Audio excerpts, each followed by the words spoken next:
कैसा लगेगा अगर मैं आपको कहूं कि आपके शरीर पर आपका हक नहीं है? People don't feel like this is a personal decision anymore. You have politicians talking about it. You have politicians voting on it. You have politicians trying to shame women out of being able to do what feels and is right for their family. ऐसा ही कुछ हम समाज की महिलाओं के साथ हम करते हैं, जहां सालों से चले आए परंपराओं से हम एक नारी के शरीर, मन और सोच को बांध के रखते हैं। ऐसा ही कुछ फीमेल अबॉर्शन राइट्स के साथ भी होता है। लेकिन ट्यूसडे 6 अगस्त 2021 एक बहुत ही लेजेंडरी रूलिंग में मेक्सिको के सुप्रीम कोर्ट ने यह रूलिंग दी कि criminal penalties for terminating pregnancies are unconstitutional. ये मानते हुए कि मेक्सिको दुनिया की दूसरी सबसे बड़ी कैथोलिक स्टेट है, सुप्रीम कोर्ट के 11 जजों ने सर्वसम्मति में यह डिसीजन लिया कि अबॉर्शन को डीक्रिमिनलाइज किया जाना चाहिए और मैक्सिकन लॉ के अंडर ये बाकी सारे स्टेट में भी अप्लाई होगा। कैथोलिक चर्च सारी तरह की अबॉर्शन प्रक्रियाओं को अपोज करता है, ये कहते हुए कि पेट में एक जीवन को मारना बहुत बड़ा अपराध है और इंसान को शुरुआती दौर से ही उसको ह्यूमन राइट्स मिलने चाहिए। लेकिन चर्च का इन्फ्लुएंस अभी मैक्सिको से कम हो रहा है और धर्म का नारी शरीर पर से अधिकार भी हट रहा है। ये ना केवल नारीवाद की जीत है, लेकिन धर्मनिरपेक्षता की भी एक जीत है। फिलहाल अबॉर्शन कुछ ही मैक्सिकन स्टेट्स में लीगल है, जहां अबॉर्शन को लेकर कोई कड़ा कानून पहले से नहीं था, या फिर जहां अबॉर्शन लीगल सिर्फ रेप केसेस में ही था, या ऐसे केसेस में जहां मां का स्वास्थ्य को कोई गंभीर खतरा हो सकता है बच्चे को पैदा करने से। मैक्सिको के 4 स्टेट में अबॉर्शन अभी भी पूरी तरह से क्रिमिनलाइज है।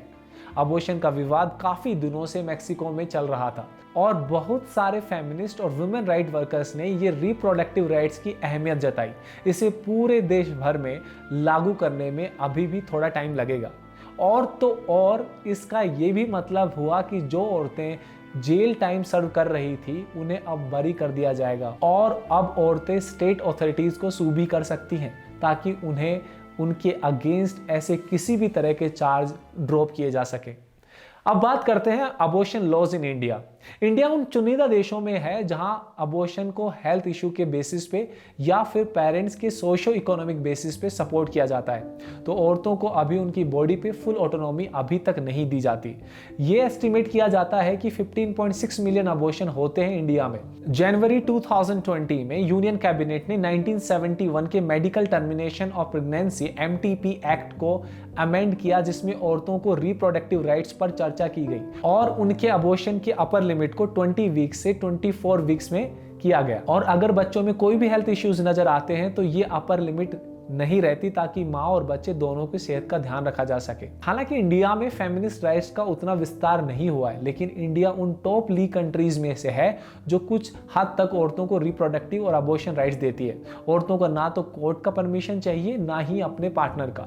लेकिन इसमें यह भी पॉइंट आउट करना जरूरी है कि ये चॉइसेस का आइडिया पूरी तरह से औरतों का नहीं दिया गया है। इंडिया में MTP एक्ट फॉर अबॉर्शन बस कुछ ही परिस्थितियों में लागू होता है। औरतों को भी पूरी तरह से अपने शरीर पर अधिकार नहीं मिला है और इस प्रक्रिया में हम उनकी इंडिविजुअलिज्म को मात देते हैं। अबॉर्शंस के मामले में अल्टीमेट चॉइस भी डॉक्टर्स का ही रहता है। So now let's talk about some abortion laws around the world. WHO के मुताबिक अबॉर्शन का रेट हर देश में ऑलमोस्ट सेम ही रहता है, चाहे वो कानूनी हो या गैर कानूनी। अबॉर्शन का रेट ऑलमोस्ट एक जैसे ही रहते हैं उन देशों में जहां अबॉर्शन को लेकर कड़े कानून है और जहां अबॉर्शन में रोक नहीं है। और ये रेट 100 महिलाओं में 34 से 37 महिलाओं में बरकरार रहता है। तो क्वेश्चन अभी आता है कि फिर दोनों में फर्क क्या है?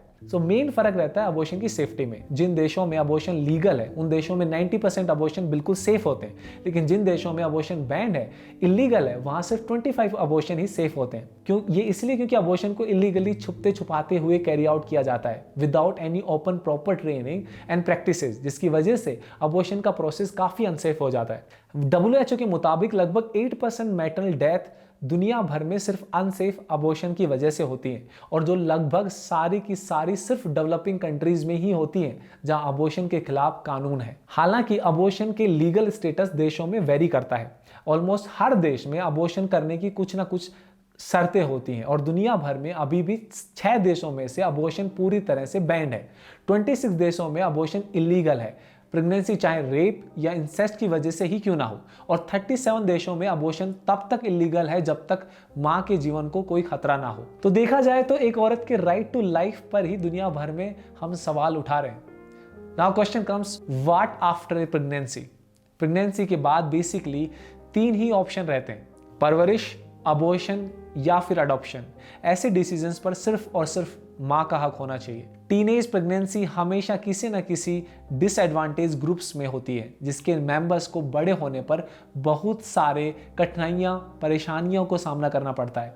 टीनेज प्रेगनेंसीज की वजह से एजुकेशन पर बहुत असर पड़ता है। बहुत बच्चे, ज़्यादातर लड़कियों को स्कूल कॉलेज बीच में ही छोड़ना पड़ जाता है और इस वजह से माँ और बच्चे दोनों के लिए सोशल, इकोनॉमिक, फाइनेंशियल डिफिकल्टीज सहनी पड़ती हैं। ऐसे बच्चों की परवरिश में बहुत दिक्कतें भी आती हैं। जहां अनइंटेंडेड प्रेगनेंसीज हुई हैं, ऐसे बच्चों को अपनी जिंदगी में उपेक्षा और तिरस्कार यानी कि नेग्लेक्ट एंड अब्यूज के सामना करना पड़ता है। इसी वजह से ऑर्फनेज, चाइल्ड वेलफेयर सिस्टम्स पर बहुत प्रेशर पड़ता है और अल्टीमेटली बच्चों को फोस्टर केयर्स में भी भेज दिया जाता है, जहां बड़े होने तक उन्हें कई सारे परिवारों के साथ रहना सहना पड़ता है। बहुत सारे केसेस में तो बच्चों को सड़कों पर छोड़ दिया जाता है और बहुत सारे ऐसे केसेस में भी हैं जहाँ पे local plan parenthood health centre PPHC बहुत मदद करते हैं। ये हमेशा नॉन जजमेंटल और बिना किसी टैबू की आपकी मदद करते हैं, आपको रास्ता बताते हैं और आपकी डिसीजंस लेने में भी मदद करते हैं। ये अबॉर्शन, अडॉप्शन,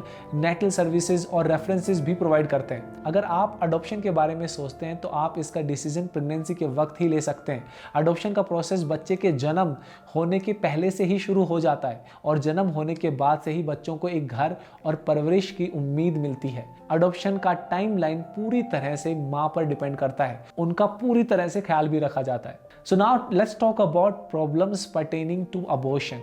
Unsafe abortion तीसरा सबसे बड़ा कारण होता है मैटरनल मोर्टेलिटी का, और 10 औरतें हर दिन इसका शिकार होती हैं और हजारों को बाकी तरह की तकलीफें होती हैं। हमें बहुत जरूरी है कि हमें औरतों की पहुंच CAC सर्विस तक आसान कर सके और ऐसी कई सारी तकलीफें हटा सके। बहुत सारे इंटरनेशनल और राष्ट्रीय संविधानों के अनुसार right to safe and legal abortion को एक फंडामेंटल राइट माना जाता है। सेफ अबॉर्शन बहुत सारे राइट्स के अंडर आता है, जैसे right to life, liberty, privacy, equality and non discrimination and freedom from cruel, inhuman and degrading treatment. Legal और सेफ अबॉर्शन सर्विसेज ना एक्सेस कर पाने की वजह से ऑलमोस्ट 700 मिलियन महिलाओं को अफेक्ट करता है। WHO के मुताबिक हर साल 23,000 औरतों की मौत अनसेफ अबॉर्शन की वजह से होता है और कई हजारों महिलाओं को बहुत सारे हेल्थ कॉम्प्लिकेशंस झेलने पड़ते हैं। और ऐसा भी नहीं है कि अबॉर्शन इलीगल होने की वजह से अबॉर्शंस कम होंगे, ऐसा नहीं होंगे। अबॉर्शन लीगल हो जाने की वजह से सिर्फ इतना होगा कि महिलाएं अनसेफ तरीके के अबॉर्शन से बच सकती हैं और उनके जो कॉम्प्लिकेशंस होती हैं उनसे वो बचाव हो सकता है।